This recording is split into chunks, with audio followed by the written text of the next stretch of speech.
ចាជម្រាបសួរពុកម៉ែបងប្អូនថ្ងៃនេះខ្ញុំសូមណែនាំឲ្យពុកម៉ែបងប្អូនចាញ៉ាំកាហ្វេខ្ញីខ្មៅចាបងប្អូនដែលមានចាបញ្ហាសុខភាពចាសុខភាពអន់ខ្សោយចាញ៉ាំកាហ្វេមិនបានចាថ្ងៃនេះនេះខ្ញុំសូមឲ្យពុកម៉ែបងប្អូនចាចូលងាកមកប្រើចានៅកាហ្វេខ្ញីខ្មៅដែលជាកាហ្វេសុខភាពញ៉ាំទៅមានសុខភាពល្អជួយពោះវៀនចាជួយមិនឲ្យមានខ្លាញ់ចាក្នុងបេះដូងញ៉ាំ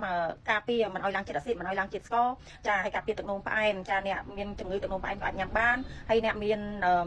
ខ្លាញ់ក្នុងសរសៃឈាមអីហ្នឹងញ៉ាំទៅគឺ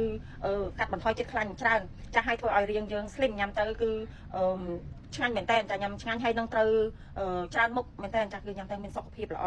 ចាហើយក្នុងខ្លួនគឺស្រឡះតែម្ដងចាពុកម៉ែបងប្អូនដែលមានជំងឺទឹកនោមផ្អែមមាន